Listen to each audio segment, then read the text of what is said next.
மீண்டும் தொடரலாம். இது கேள்வி நேரம். சாகித்ய அகாதமி விருதுகளை தொடர்ந்து திருப்பி கொடுத்துக் கொண்டிருக்கின்றார்கள் எழுத்தாளர்கள். நாட்டில் மதவாதம் அதிகரித்துக் கொண்டிருக்கிறது, கருத்துரிமை நசுக்கப்படுகிறது என்கின்ற அவர்களின் வாதம் எந்த அளவிற்கு சரியான வாதம்? இது எந்த மாதிரியான விளைவுகளை ஏற்படுத்தும்? அவர்கள் விரும்பக்கூடிய விளைவுகள் என்ன? இது அவர்களுடைய இந்த விருதுகள் திருப்பி கொடுக்கப்படுவதால் அது நிறைவேறுமா என்ற தளத்தில் பேசிக் கொண்டிருக்கின்றோம். நம்முடைய பெருமாள் மணியன் இணைகிறார் இடைவேளைக்கு பிறகு. வணக்கம்.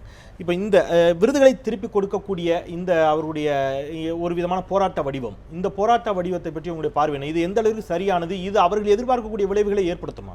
இல்லை, டெமோக்ரஸியில் ரெண்டு விதமான வார் இருக்குது. ஒன்று களத்தில் நடக்கக்கூடியது, இன்னொன்று கருத்தியல் தளத்தில் மட்டுமே நடக்கக்கூடிய ஒரு வார்.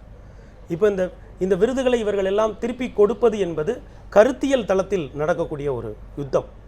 இந்த விருதுகளை திருப்பி கொடுப்பதற்கான மூலம் அல்லது ஒரு ஆரம்பம்னு நம்ம வரலாற்றில் தேடி பார்த்தோம்னா ரெண்டு பெரிய ஆளுமைகள் நம்ம கண்ணு முன்னாடி நிற்காங்க. ஒன்று மகாத்மா காந்தி நிற்கிறாரு, இன்னொன்று ரவீந்திரநாத் தாகூர் நிற்கிறாரு. இவங்க ரெண்டு பேருமே விருதை திருப்பி கொடுத்த பிறகு தாகூர் எந்த விதமான களத்தின் செயல்பாடுகளுக்குள்ளும் வந்ததே இல்லை. ஆனால் காந்தி களத்தில் இறங்கினார், மிகப்பெரிய அளவில் ஒன்றிணைத்தார். இப்போ இதில் இந்த விருதுகளை திருப்பி கொடுப்பதில் எனக்கு இரண்டு விதமான பார்வைகள் இருக்கிறது. ஒன்று, சாகித்ய அகாடமி என்பது ஒரு அரசு சார்ந்த நிறுவனம் அல்ல, அது ஒரு தன்னாட்சி பெற்ற நிறுவனம். அதற்குள் ஒரு கருத்தியல் சிக்கல் என்ன இருக்கிறது என்றால், இவ்வளவு நாட்களும் பெரும்பாலான டெல்லியினுடைய இன்ஸ்டிடியூட்டுகளை கட்டுப்படுத்தி வந்தவர்கள் இடதுசாரி சிந்தனை அல்லது ஒரு காங்கிரஸ் பேரியக்கத்தினுடைய சிந்தனை தொடர்பு உள்ளவர்கள்.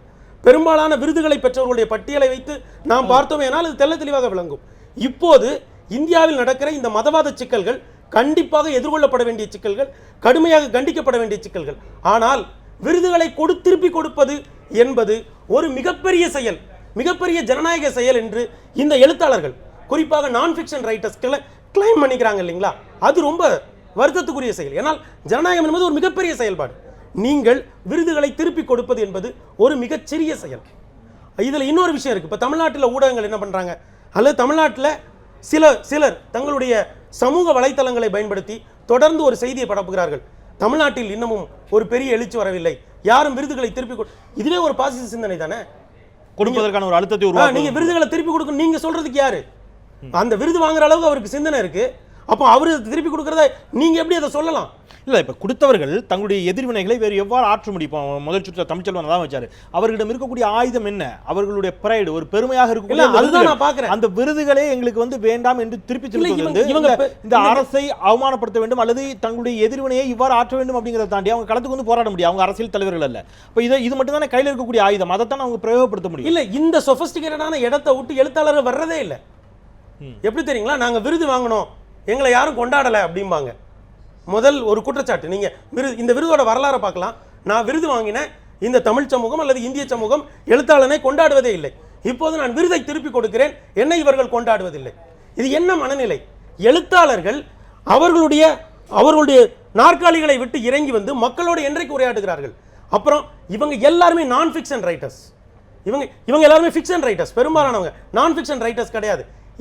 நான் கேட்கிறேன், இன்றைக்கு இந்த விருதுகளை திருப்பி கொடுத்தவர்களில் எத்தனை பேர் மோடியினுடைய மதவாத அரசியலை முன்வைத்து ஒரு கட்டுரையோ ஒரு புத்தகமோ இவற்றின் வாயிலாக மக்களை சந்தித்து இருக்கிறார்கள்? அப்படியாப்பட்ட நீங்க ஒரு எழுத்து என்பது ஒரு ஆயுதம். அப்படியாப்பட்ட தொடர் செயல்பாடுகளின் மூலம்தான் ஜனநாயகம் இன்றைக்கு இங்கே வந்திருக்கக்கூடிய இடத்திற்கு வருகிறது. நான் என்ன சொல்லுகிறேன் என்றால், நீங்கள் விருதுகளை திருப்பி கொடுப்பதை நாங்கள் பாராட்டுகிறோம், ஆனால் அது ஒரு மிகப்பெரிய ஜனநாயக செயல் என்று நீங்கள் கிளைம் பண்ணாதீங்க. அந்த திரு தமிழ்ச்செல்வன், நீங்க பாஜகவின் மீது வைக்கக்கூடிய குற்றச்சாட்டு மதவாதம் தலை தூக்கி விட்டது அப்படிங்கிற அடிப்படை அந்த வாதத்தை வச்சுக்கிட்டா கூட, அந்த அடிப்படையிலான வாதத்தை எடுத்துக்கொண்டால் கூட, குஜராத் கலவரத்தின் பொழுது எந்த விருதுகளும் திருப்பி கொடுக்கப்படவில்லை அப்படிங்கிறது ஒன்று இன்று கவனத்தில் எடுத்துக்கொள்ளப்பட வேண்டியது. இங்கே நடைபெற்ற பல நிகழ்வுகள், உதாரணமாக தமிழகத்தில் கிரிக்கெட் விளையாடுவதற்கு இலங்கையிலிருந்து யாரும் விளையாடுவதற்கு அனுமதிக்கப்படுவதில்லை, எதிர்க்கிறார்கள். அதை யாரும் இங்கே எதிர்க்கல. அது கருத்துரிமை விளையாட்டா பாருங்கன்னு இங்கே யாரும் அதற்காக போராடலை. பாகிஸ்தானிலிருந்து விளையாட வருவதே சிவசேனா எதிர்த்தால் நம்ம கோவப்படுறோம். இது கருத்துரிமை நசிக்கப்படுகிறோம். இளையராஜாவால் இலங்கைக்கு சென்று ஒரு இசை நிகழ்ச்சி, இசை கச்சேரியை நடத்த முடியவில்லை. இங்கே இருக்கக்கூடிய தமிழ் தேசியவாதிகள் எதிர்க்கிறார்கள். அதை எதிர்த்து எந்த எழுத்தாளர்களும் அன்றைக்கு கருத்து சொல்லவில்லை, எந்த எழுத்தாளர்களும் போராடவில்லை. ஆனால் அங்கிருந்து ஒரு பாடகர், கஜல் பாடகர் அங்கிருந்து இங்கே வந்தார்னு சொன்னால் அவங்க எதிர்க்கிறாங்கன்னு அதை நம்ம கொஸ்டின் பண்ணுறோம். இப்போ இந்த பார்வையில் இருக்கக்கூடிய மாறுபாடு, கருத்து சுதந்திரம் அப்படின்னு சொன்னால் கருத்து சுதந்திரம் ஒன்றாக மட்டும்தான் இருக்க முடியும். எல்லாவற்றையும் ஒரே நேர்கோட்டில் பார்க்கக்கூடியதாக இருக்கணும். பெருமாள் முருகனுக்கான கருத்து சுதந்திரத்திற்காக குரல் கொடுக்கக்கூடியவர்கள், மற்றவர்களுக்கு ஏன் கொடுப்பதில்லை? தஸ்லிமா நஸ்ரீன் நசுக்கப்படுகின்ற பொழுது இவ்வளவு வீரியத்தோடு குரல் கொடுத்தார்களா? சல்மான் ருஷ்டிக்கு ஃபத்வா விதிக்கப்பட்ட பொழுது இவ்வளவு வீரியமாக குரல் கொடுத்தார்களா அப்படிங்கிற கேள்வியெல்லாம் முன்வைக்கிறாங்கல்ல. இதற்கான பதில் அதுதான் அவர் சொல்றாரு. ஒருதலைப்பட்சமான ஒரு பார்வையோடு இது அணுகப்படுகிறது. இந்த கருத்து சுதந்திரங்கிறதே ஒருதலைப்பட்சமானது அப்படிங்கிறாங்க. இல்ல, அதாவது எல்லா சமூக நிகழ்வுகளுக்கும் விருதை திருப்பி கொடுக்கிறதுங்கிற வடிவத்தை கையில் எடுக்கல அப்படிங்கிறது நம்ம குற்றம் சாட்ட முடியாது. ஏன்னா இப்போது நடந்திருப்பது என்னன்னா, சாகித்ய அகாடமி விருது பெற்ற ஒரு எழுத்தாளர் கொல்லப்பட்டிருக்கிறார், பட்டப்பகலில் சுட்டுக் கொல்லப்பட்டிருக்கிறார். ஆகவே சாகித்ய அகாடமி விருதுக்கு என்ன அர்த்தம் இருக்கிறது? அப்ப நான் இப்படி கேட்டுக்கிறேன். அப்ப எழுத்தாளர்களுக்கு வந்து இப்படி விருது நான் இப்படி வச்சுக்கிறேன். விருதை திருப்பி கொடுக்கக்கூடிய எழுத்தாளர்களுக்கு ஒரு எழுத்தாளர், அதுவும் சாகித்ய அகாதமி விருது பெற்ற எழுத்தாளர் கொல்லப்பட்டார் அப்படிங்கிறத நோக்கம். இந்த விருது பெறாத ஒரு எழுத்தாளர் கொல்லப்பட்டிருந்தா அந்த கோபம் வந்திருக்காது. இல்ல, எல்லா கட்டங்களிலுமே அல்லது வேற யாரோ கொல்லப்பட்டிருந்தால் அந்த கோபம் வந்திருக்காது. வரலாறு அப்படி இல்லை. வரலாற்றில் வந்து எப்போதெல்லாம் எழுத்தாளர்கள் தாக்கப்படுகிறார்களோ அப்போதெல்லாம் கோபமும் எழுச்சியும் வந்திருக்கிறது. வெவ்வேறு வடிவங்களிலே அந்த போராட்டங்கள் நடத்தி கொண்டு தான் இருக்கிறோம். பெருமாள் முருகனோ அல்லது தமிழகத்தில் நடந்த பல விஷயங்களில் வந்து இன்றைக்கு பெருமாள் முருகனுக்கு ஆதரவாக சென்னை உயர்நீதிமன்றத்தில் நான் தான் வழக்கு தொடுத்திருக்கேன். என்னோட சங்கத்தின் சார்பாக வழக்கு நடந்து கொண்டிருக்கிறது. எல்லா கட்டங்களிலையும் வந்து அதே போல் பல்வேறு இடங்களில் 2-3 எழுத்தாளர்கள் தாக்கப்பட்ட போதெல்லாம் உடனடியாக நாங்கள் தான் போய் நின்னோம். இல்லை, அதுதான் கேட்குறேன். இப்போ நீங்கள் இப்படி பண்ணுறீங்க. அது என்னுடைய கேள்வி. டேம் ட்ரிபிள் 9 ஒரு திரைப்படம் முல்லை பெரியாரை மையமாக வைத்து எடுக்கப்படுகிறது. அதில் தமிழ்நாட்டில் இருக்கக்கூடிய கட்சிகள் அதற்கு எதிரான மனநிலை இருக்கிறார்கள், மாற்றுக்கிறார்கள். என்னுடைய கேள்வி என்பது அந்த திரைப்படத்தை தமிழ்நாட்டில் திரையிடவே முடியல, ரைட்? அன்றைக்கு உங்களை போன்ற முற்போக்கு எழுத்தாளர் சங்கமோ அல்லது கலையிலக்கு பெருமன்றமோ இன்னும் பிற ஊடக சார்ந்து இயங்கக்கூடிய கருத்தியலாளர்களோ போராடி அது போன்ற திரைப்படத்தை என்றைக்காவது வெளியிட்டிருக்கிறீர்களா? நபிகள் நாயகம் குறித்து ஒரு சர்ச்சைக்குரிய திரைப்படம் வெளியான பொழுது இங்கே இருக்கக்கூடிய இஸ்லாமியர்கள் எல்லாம் திரண்டு அமெரிக்க தூதரகத்தை முற்றுகையிட்டு போராட்டம் நடத்தினார்கள். அந்த திரைப்படத்தை ஏன் நீங்கள் அனுமதிக்க மறுக்கிறீர்கள் என்ற கேள்வி வைத்திருக்கிறீர்களா?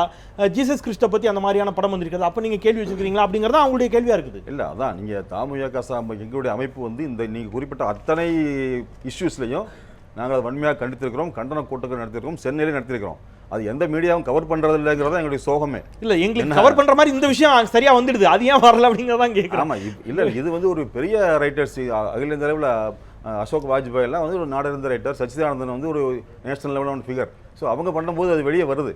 இன்னைக்கு தமிழ்நாட்டில் இருக்கக்கூடிய தமிழக சாகித்ய அகாடமி விருது பெற்ற எழுத்தாளர்கள் 16 பேர் வந்து இன்னைக்கு சாயந்தரம் 5 மணிக்கு ஒரு அறிக்கை வெளியிட்டிருக்காங்க. பதிவு செஞ்சிருக்காங்க, அந்த கருத்தை நம்ம கிட்ட பதிவு பண்ணியிருக்காங்க.